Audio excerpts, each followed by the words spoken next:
The David Pakman Show at davidpakman.com.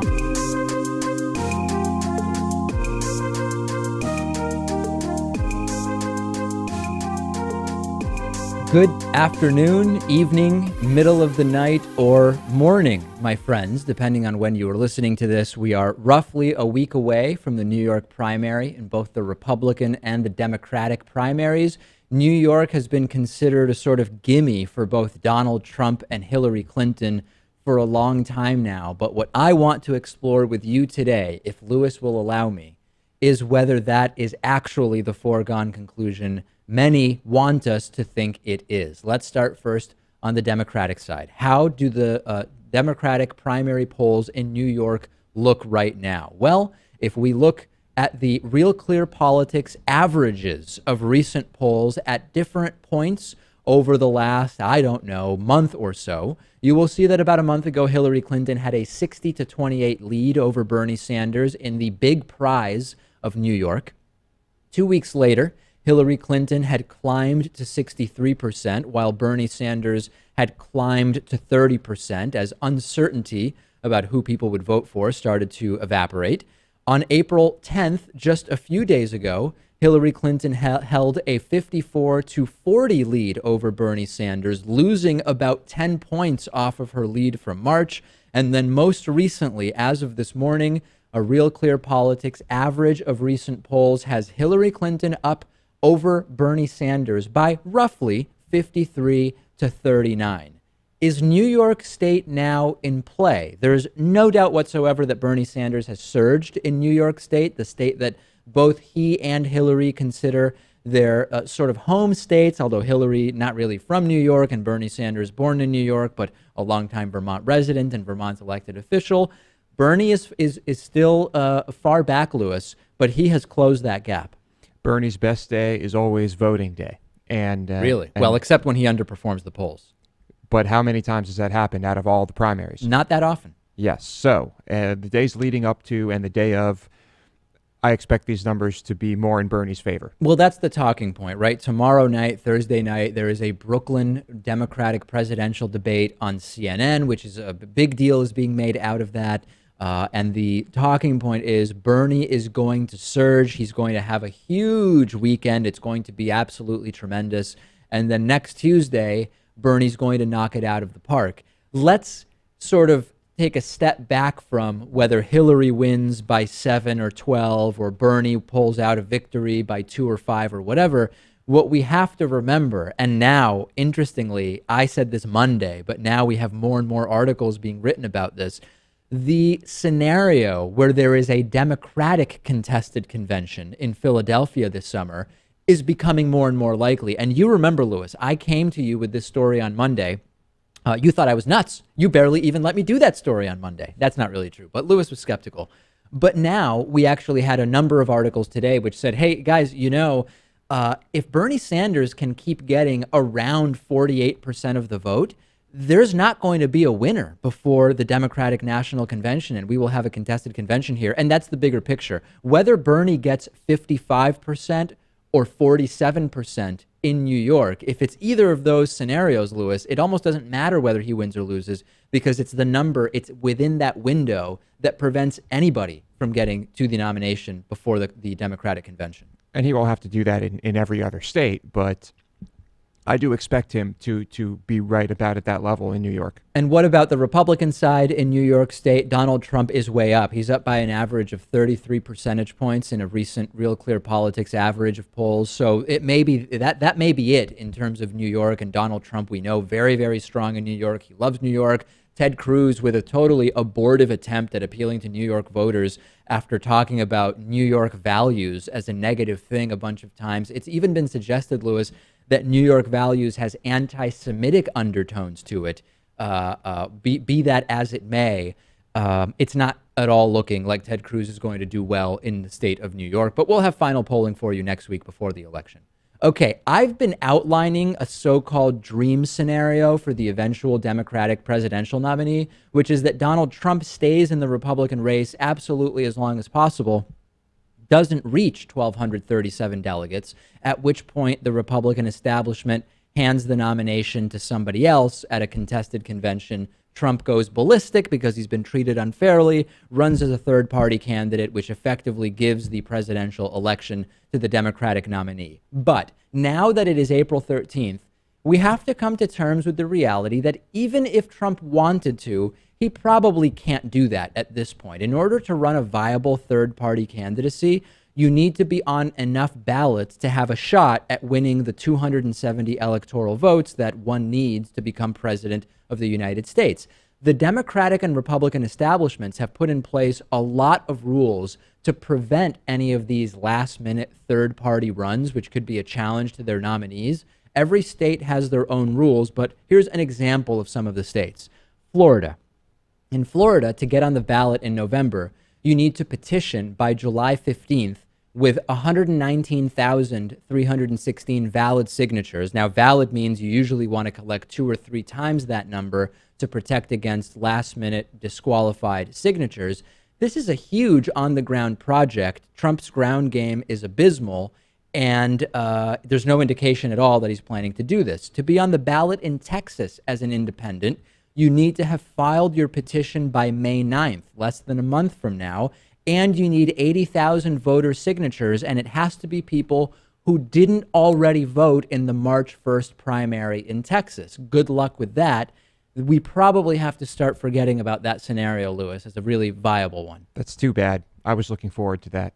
Yeah. So maybe Donald Trump won't even care about those states and just and not listen to his advisors and do it anyway. Well, you can say run a write-in candidacy, right? But let's put aside that would not really work, although maybe in some states it would be enough in close swing states to swing the election from the Republican to the Democrat. There are also states that don't even allow write-in candidacies. So of the 538 electoral votes available, about 10% of them are not available for write-in candidates. Not maybe a huge difference, but if you're running a write-in candidacy, you really need all of the electoral votes available you can get. So probably something we can stop thinking about pretty soon. So now we have to start hoping that Donald Trump will be the nominee. Well, according to the polls, Trump would be the Republican candidate who would fare the worst against the eventual Democratic nominee, be it Hillary Clinton or Bernie Sanders. But as I mentioned, even a good write-in campaign just in some swing states could have an impact. But this blowout as a result of Trump running a viable third-party candidacy nationwide, starting to fall apart a little bit. Speaking of ideas that might be falling apart, we've told you that Paul Ryan has been involved in a bunch of different rumors that maybe Paul Ryan is going to be hand-selected at the Republican National Convention to be the Republican nominee. Last week, a source close to Charles Koch said that the Koch brother is committed to making Paul Ryan the nominee. Last week, a source close to Paul Ryan said Paul Ryan would only be interested if the Republican Party was completely united behind him. But now Paul Ryan has put out a statement apparently making it clear he's not at all interested. Here's what he had to say. "Let me be clear. I do not want, nor will I accept the nomination of our party. If no candidate has the majority on the first ballot, I believe you should only turn to a person who has participated in the primary. Count me out." It may be true that Paul Ryan doesn't want it. It may be true that Paul Ryan wouldn't accept it, but it might not. And what I can assure you is that Paul Ryan's statement is basically worth nothing. It's worth toilet paper.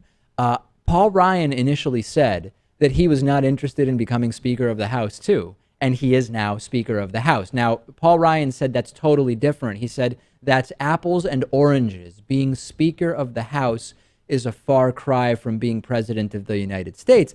Let me remind Paul Ryan that apples and oranges are both fruits, and many people, when given the option, would choose apple or orange, and it would be a sort of reasonable decision to make. So I don't think that these are as different as Paul Ryan is saying that they are.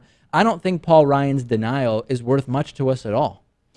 So, okay. So we don't believe him. We don't believe his statement. I'm not saying that. How does this play out, though? I mean, what I'm saying is his statement doesn't really tell us that what he's saying is true, because he's made statements in the past, and now he's Speaker of the House. Yes, that is true.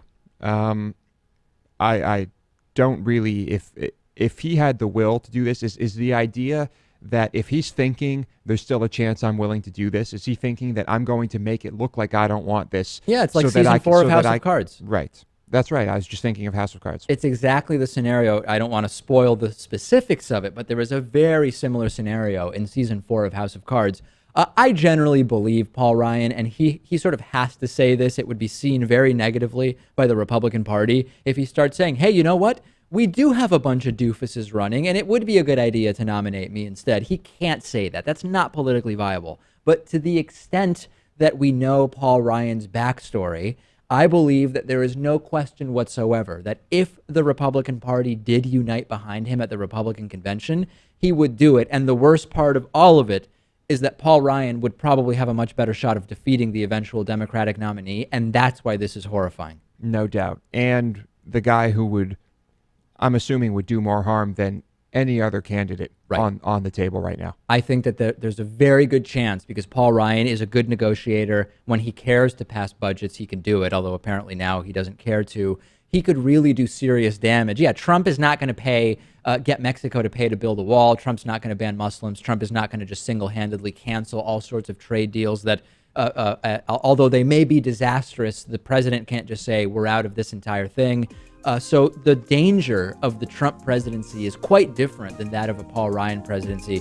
We will follow it. If you have thoughts on this, I'm on Twitter at @dpacman, and Lewis is on Twitter at @LewisMotamedy. The David Pakman Show at davidpakman.com.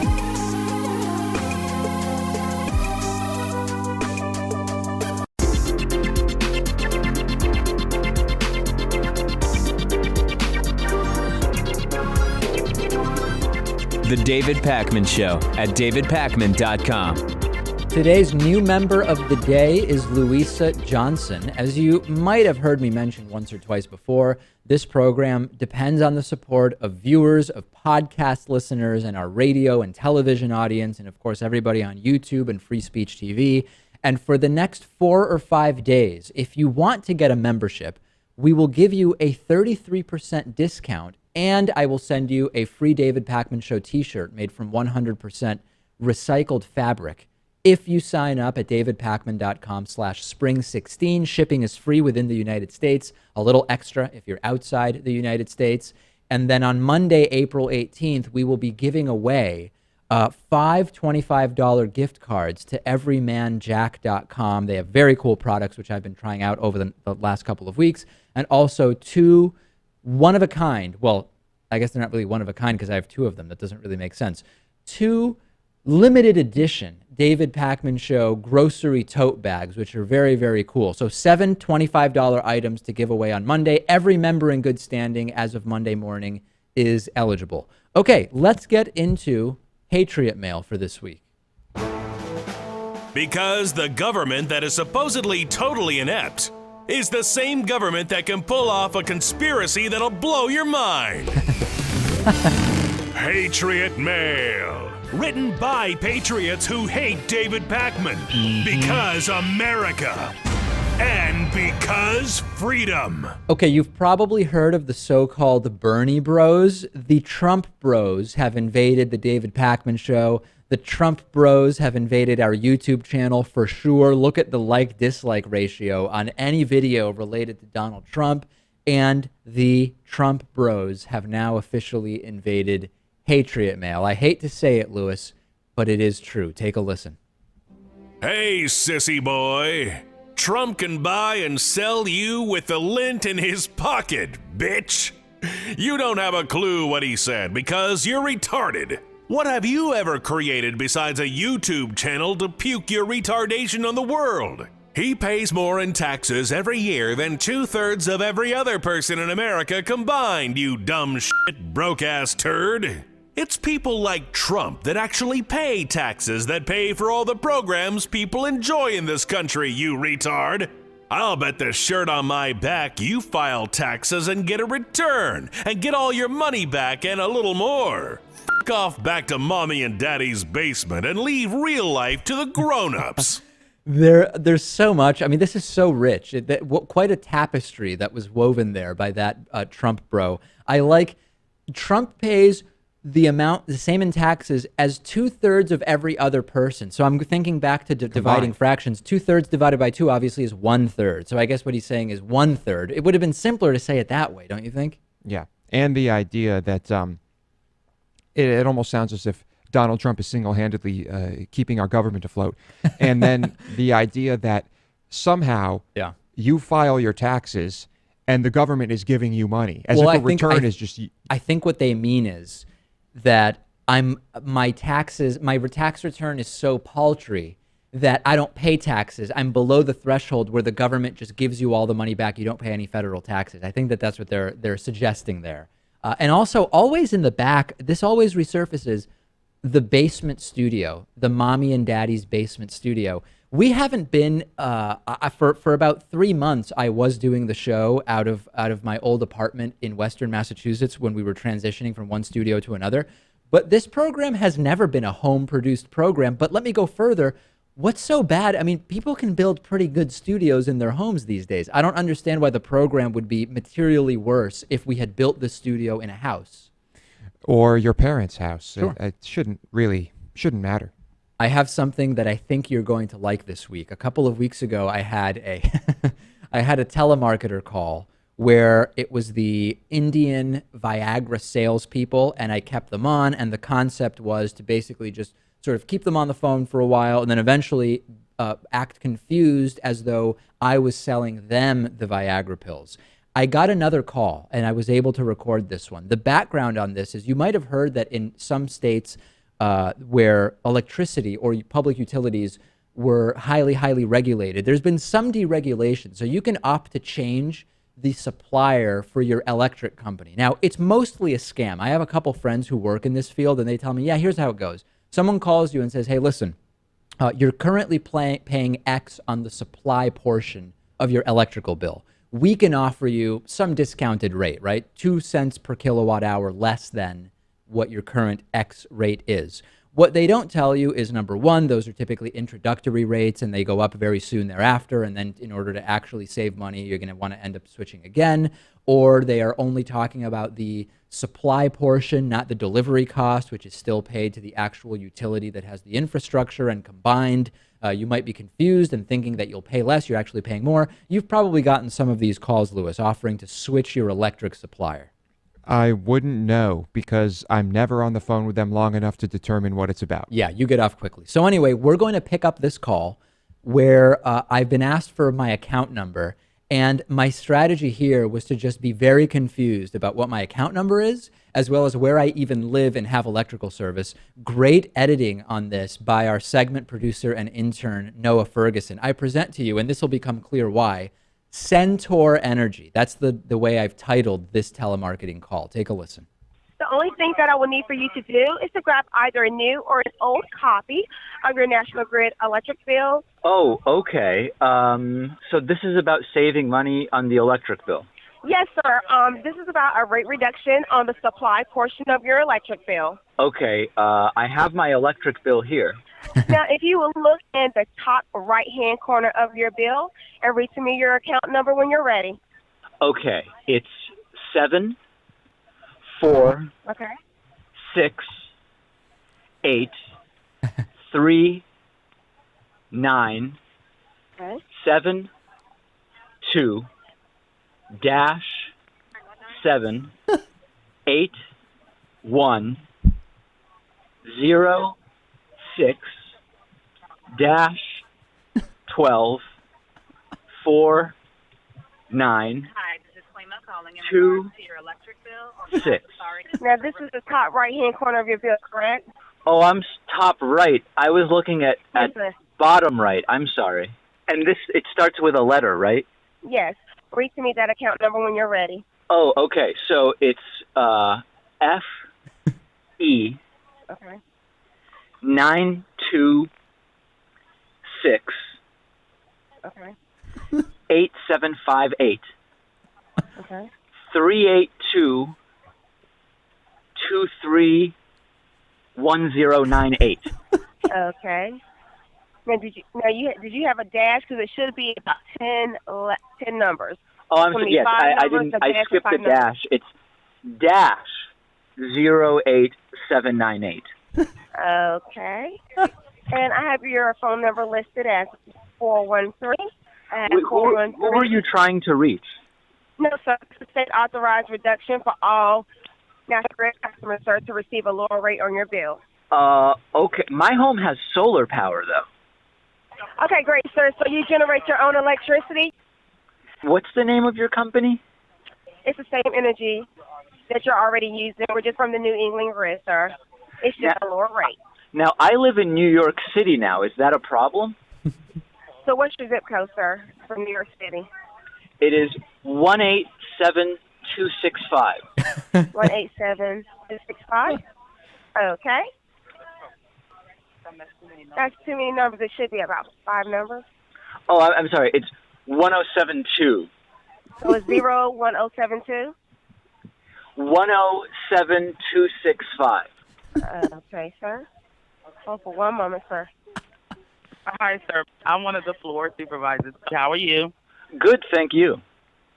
I just want to jump on the line. Shayla is new with us here, and I just want to make sure you get the best service possible. But the zip code that you did give to her that had 6 numbers, and the zip code would tend to have 5 numbers, sir. So is there... Oh, the zip code. Well, it's 6 digits because in Canada there's 6 digits. Okay, so you said that you're residing in the city of New York currently. Are you in Canada or New York? Oh, I'm sorry, it's York, Ontario. Oh, I apologize. You're in Ontario. Currently, you have a property that's in Massachusetts or in New York. Oh, I have all sorts of account numbers I could give you. Yeah, I just don't know what it is you're even really offering. It was confusing from the first individual I spoke to. Oh, okay. So basically, sir, what we're doing, due to the high energy costs, you're able to receive a lower rate on your bill. So I have to admit, this sounds like a scam I was warned about. Well, no, it's not a scam, sir, because the deregulation laws were passed by the legislation. And and now you as the customer are able to choose how much they purchase your electricity for. Right. The information about right. And if you grab a copy of it, so I'll be more than happy to show that to you, so you're not missing out on that. So I just have to let you know, for quality control and training purposes, the call may be recorded. Now, yes, I'm aware of that. Which electric company, sir, do you currently have? It is Centaur Energy. Centaur Energy, is that your electric company or your current supplier? Is this out of Ontario, like you said? Yes. York. Okay, so yeah, we're not participating in York, and you won't continue to receive the calls. Okay. Yeah, I'd rather not receive calls, I think. All right, so we'll just note that you have a different company, so we appreciate your time. You have a good day. You too. Bye-bye. I like this one. I really like the unending account numbers, which change every single time, and then the 6 and 4 digit zip codes are the key moments for me. If it were me, I wouldn't be able to resist saying something like exclamation point or @ symbol in my account number. So there it is. Centaur Energy is my electric provider, half man, half horse. And I've not received a call since. I think I am definitely on their do not call list. That's the electric company that's just a bunch of centaurs running on giant treadmills that to power generate electricity. Yeah. Exactly. Yeah. And that's out of York, Ontario, as it was very quickly revealed. All right, let's take a break. DavidPakman.com/Reddit, REDDIT. If you want to chat with us, we have a whole discussion forum going on. The David Pakman Show at davidpakman.com.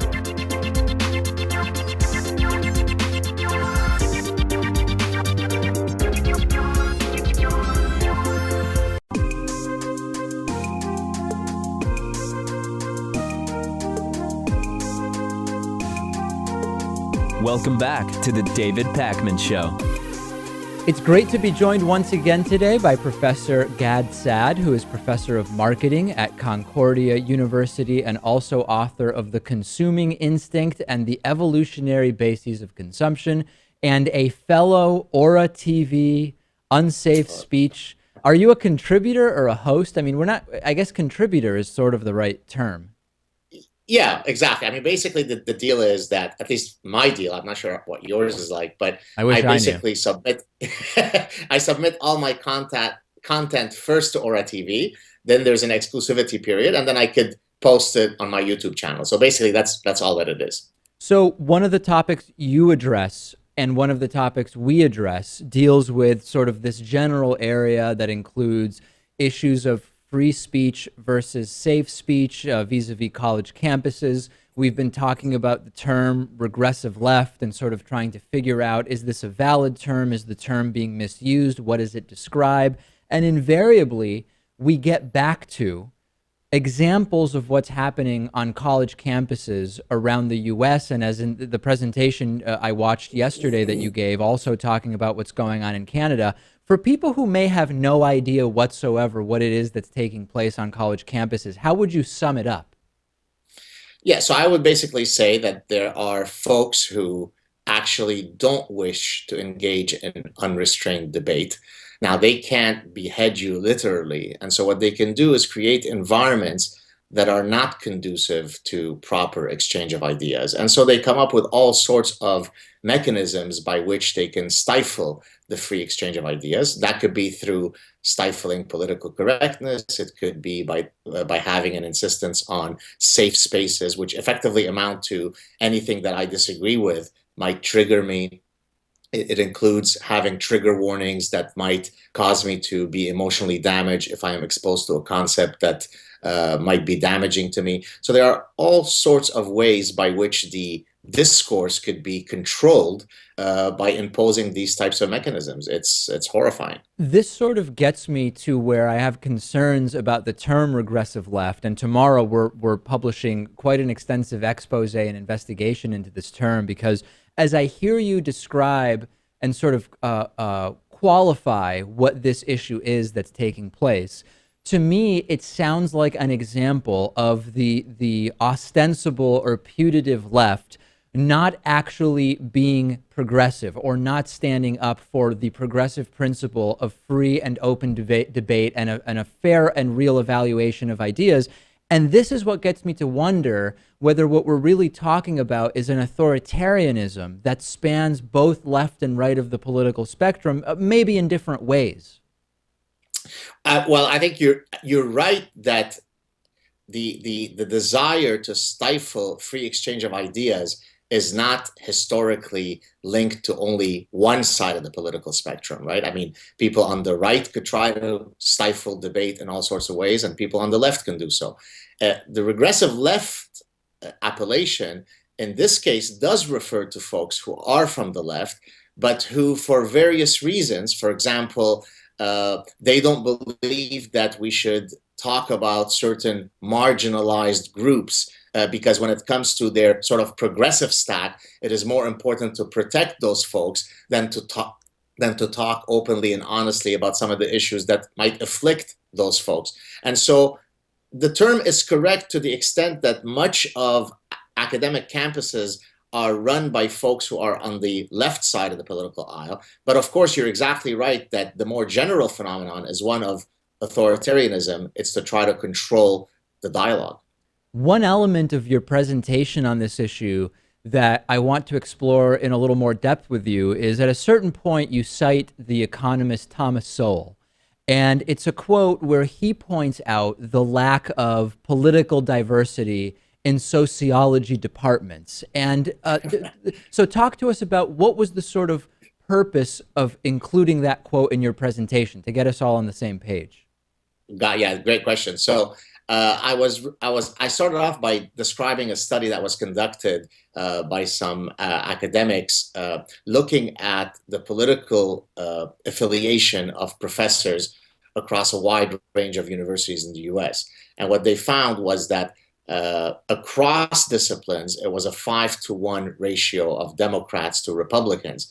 But of course, that ratio varied greatly depending on the field that you were investigating. So in engineering, the ratio might be closer to 1-to-1, whereas in sociology, I think it was 44-to-1. I mean, that's extraordinary, right? I mean, you're talking about a field that involves all sorts of important issues, human affairs, yet you've got such a tilt so that 44-to-1 ratio of professors are Democrats when it comes to sociology department. And so then in that context, I then refer to this infamous quote by Thomas Sowell, where he says, the next time that somebody talks to you about diversity on campuses, ask them about the diversity of their sociology department, precisely pointing to that exact fact. But what is the sort of underlying explanation that you think might explain that disproportionality in sociology departments? So I'm guessing that one of the reasons is that many of the folks who sort of have this ethos of sort of saving the world are likely to come from that leftist perspective, right? And so in a sense, the humanities, sociology, all of these sort of fields that have blank studies, peace studies, feminist studies, queer studies, are likely to attract a certain type of person who is likely to affiliate more strongly with the left, I suppose. Is there some other element you think may exist in terms of hiring bias, or some other point that should be made there? Right. So you're right. So once the anchor is set that this particular discipline is inhabited much more so by this particular type of political creature, then there's inertia that sets in, right? We tend to affiliate with those who are similar to us. We tend to mate with those who are similar to us. That's called assortative mating. So for all sorts of reasons, we look for folks who are similar to us. And so it becomes easy to then, in our hiring practices, to only look for folks who support our political outlooks. I see it in a very anecdotal way when I look at the posts that my academic Facebook friends put up, right? It seems as though every single academic is perfectly congruent with one another on every single topic. And that's simply astonishing, right? I mean, there should be heterogeneity. I mean, there are some issues that are simply not clear cut, right? What should be the optimal sort of fiscal policy strategy to follow? Is the death penalty good or bad? It shouldn't be that every single academic agrees on these things, but apparently, based on my Facebook friends, they do. Well, your Facebook friends aside for a second, I think that we do need to be careful with this logic to a certain degree, and I'll sort of give you an example to illustrate what I'm saying. On the one hand, you and I and many others have pointed out that the left needs to be aware of, for example, when it comes to gender, right? There can be gender disparities in certain professions that could have explanations that go beyond just, oh, there's gender-based discrimination, right? We see some on the left very quick to say any disparity in gender within a profession or occupation or field of study is because of discrimination. And you and I would no doubt, and I'll have you confirm this, say we need to look at other explanations for sure. Absolutely. And so let me jump in. As you said, many of the folks on the left subscribe to a view of human nature. Actually, they reject the idea of a human nature. They basically argue that we are born tabula rasa.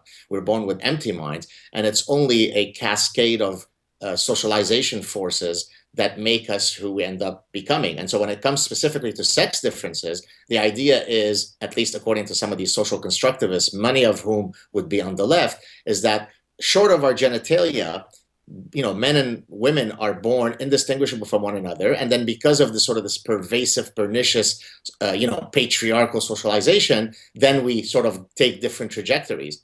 And that's laughably false. As somebody who is steeped in evolutionary psychology, I obviously know that that's not true. The average 3-year-old knows that not to be true. Yet you can go through sociology departments and cultural anthropology and all these types of fields where the whole idea of biological differences is completely rejected. Good. Again, so since we agree on that, now let's go back to our sociology example. We know, yes, for example, that in some ways conservative and liberal brains by the time of adulthood are different in some ways, right? We know that authoritarian parenting is more likely to lead to children that are, as adults, conservative politically.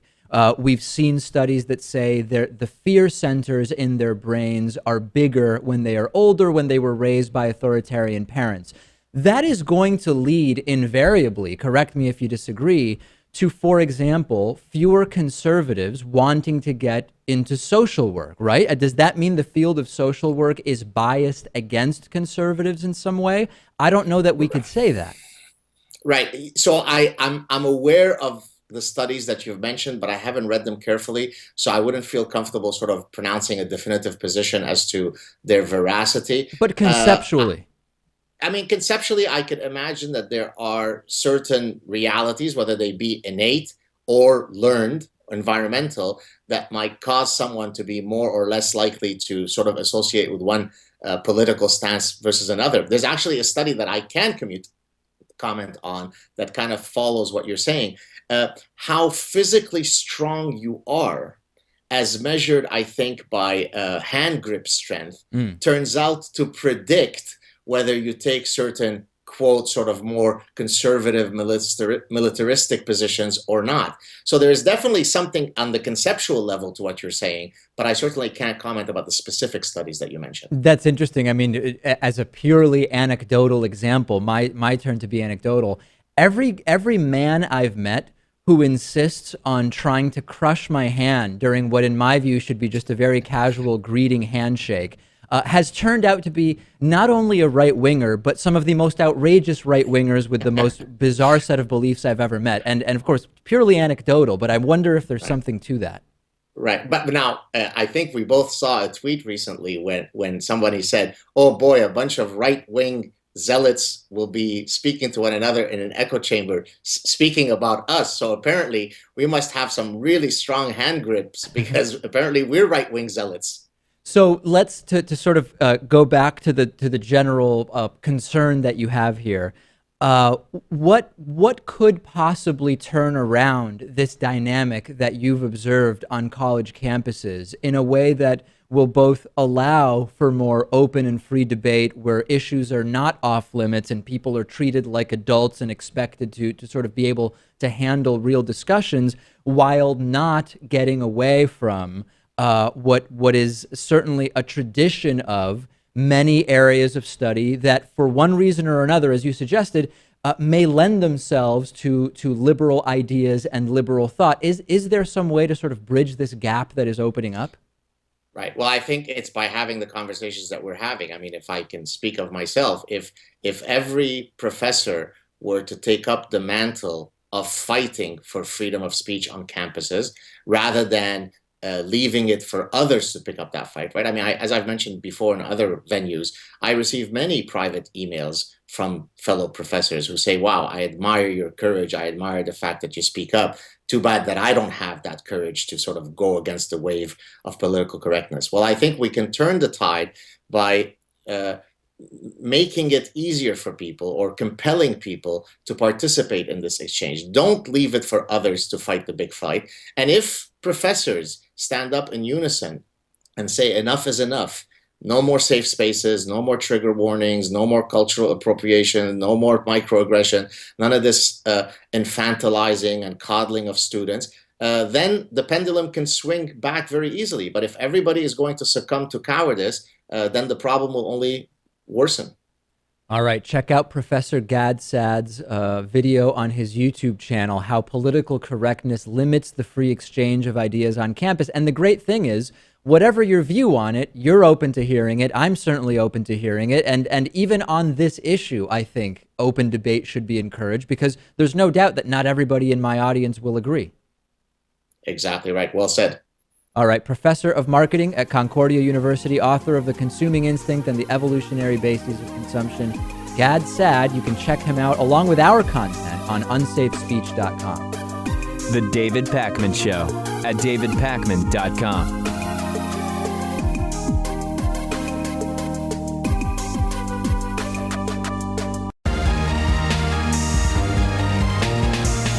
The David Pakman Show at davidpakman.com.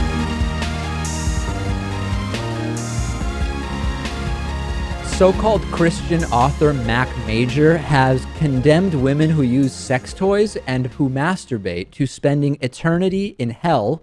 He claims that both sex toys and masturbation are a, quote, direct path to Satan, and declared that any Christian who disagrees should be absolutely ashamed of themselves. Mack Major has been posting excerpts from his new book, Diva, Goddess, Queen, Breaking the Power of Soul, Ties, Lust, and Sexual Demons. Mack Major wrote, "Too many Christian women are losing their salvation because they masturbate," Dildos and all of those other sex toys have been used for thousands of years in demonic sex rituals. It's one of the ways ancient pagan societies worshipped their demonic gods. Interestingly enough, Lewis, you know what topic was completely missing from this diatribe about female masturbation? Male masturbation? Exactly right. And Mack goes on to warn on his blog that women are inviting demons into their bodies by masturbating. Here's the quote. I don't want to put words in his mouth. Many of you who are reading this have sex toys in your possession right now. And whether, maybe while reading this, and whether you want to accept it as fact or not, those sex toys are an open portal between the demonic realm and your own life. As long as you have those sex toys in your home, you have a doorway that can allow demons to not only access your life at will, but also torment you, hinder and destroy certain parts of your life as it relates to sex and your relationship. This guy has almost 100,000 Facebook likes and really quite a following. And he went on to say about the sex demons, sounds like something Gordon Klingenschmidt would say to us. There are such things as sex demons. And the danger in masturbating is that one could inadvertently summon a sex demon to attach itself to you through the act of masturbating. And once that demon attaches, it is difficult to get it to leave. It will drive you to masturbate even when you don't want to. You'll be hit with urges to play with yourself so powerful that only an orgasm will allow you some temporary relief. In case you thought this was the sort of limit of Mack Major's hypotheses, homosexuality, premarital sex, and porn are also direct paths to hell. And that makes sense to me, Lewis. It would be weird that a so-called Christian is warning only about the dangers of female masturbation and not throwing gay people under the bus and people having sex before marriage. If I were going to write about something religious, something like this, for the sole purpose of attracting as much attention to myself as possible, it would be exactly what it would sound like. This is the basic process that these so-called Christians use. First, you make everybody feel really guilty about their actions, and then you offer forgiveness if they follow your brand of whatever path to the higher power you can provide. It's the common rinse-repeat method of these religious charlatans, and we're all too familiar with it. Hey, Lewis and I have been talking about these new, very noticeable sort of frames with what look like cameras on the Massachusetts Turnpike, which is the main highway that runs east-west throughout the state of Massachusetts. And it actually goes west. The I-90 goes west, certainly into the Dakotas and maybe even further west. But here in Massachusetts, it's called the Massachusetts Turnpike. And I finally figured out what these are, Lewis. Lewis, what did we think they were? Ways to track license plates? Yes, which they could be used for that as well. Yeah, they basically are that. But really the point is that Massachusetts is getting rid of all toll booths on I-90, and they are also getting rid of all 400 toll workers and replacing them with what are going to be around 15. I think the exact number may be 16 or 17 of these overhead machines, which will, if you have one of the transponders in your car, it will connect with the transponder to bill you for the toll for your usage of the highway. If you don't, it will take a picture of your license plate and then send you a bill for the toll. Seems like kind of a waste of paper, but maybe you're saving a lot in terms of paper and, I don't know, all the pay stubs that the 400 employees aren't getting. I don't really know the net effect on the paper side of it. And something that's unique about this is you will no longer pay. Right now, Lewis, you sort of check in when you get onto the turnpike and you check out when you get off, and your toll is based on the distance traveled. This new system will just have fixed fee amounts at different points on the turnpike. So it would be possible to actually get on and off without paying any toll whatsoever around the Springfield, Massachusetts area and in a couple of other areas, or you might only travel a few miles and end up paying a toll. On balance, it's expected to cost about the same amount to travel the entire turnpike end to end, which I've certainly never done in many, many years of living in Massachusetts. So what do you think about this, Lewis? I mean, this is an example of technological unemployment. We all know it doesn't really make sense to have 400 people sitting there collecting cash, especially when more and more people have the transponders. It is going to be a job loss, but we're going to be able to alleviate traffic by eliminating all of these slowdowns, and there will be advantages here. This is a better system depending on how you do it. This is with the same thing they did in Texas, in Austin. And the problem is that, yes, your trip to work may involve getting on the pike, getting off one exit later, and now you're hitting 2 tolls each way every time, and you're traveling almost a very short distance. That is a huge problem, and I'm not sure how many ways around that there are, but there really should be. And privacy also a concern for people because their license plates are being photographed. What if police want to track you down? And sort of general privacy concerns also surfacing around this. Of course, no right to privacy in public, questions about whether it's warrantless surveillance or basically just filming public areas, and a lot of questions about that.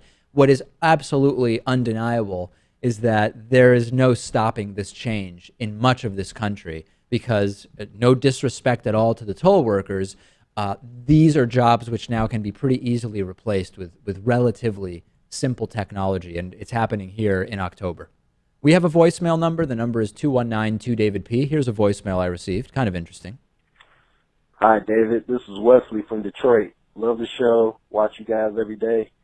I had a question. Are you and Lewis like that in real life, or do you have an on-show persona that you put on?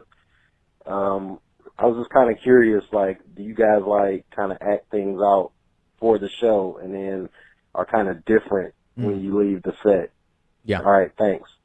I would say no. I mean, basically, we might, I try to maybe enunciate or use particular vocabulary on the show that maybe would be in some way different from vocabulary I'd use in the so-called real world. But no, I'm not really playing a character on the show, if that's what the question is. Yeah, our personalities really don't change much. Nothing much changes. I'm a bit more abrasive, perhaps, off the air. Other than that, no. All right. On the bonus show today, we will talk about China's underground water pollution problem. We will talk about Florida's first lady telling 5th graders about prostitutes and junkies. And Steve Wynn says nobody likes being around poor people. I have a couple of Steve Wynn stories, actually, that I will mention on the bonus show. DavidPakman.com/membership to sign up. And remember, get a free David Pakman Show t-shirt and a 33% discount off of your membership for the next 4 or 5 days if you sign up at davidpakman.com/spring16. The David Pakman Show at davidpakman.com.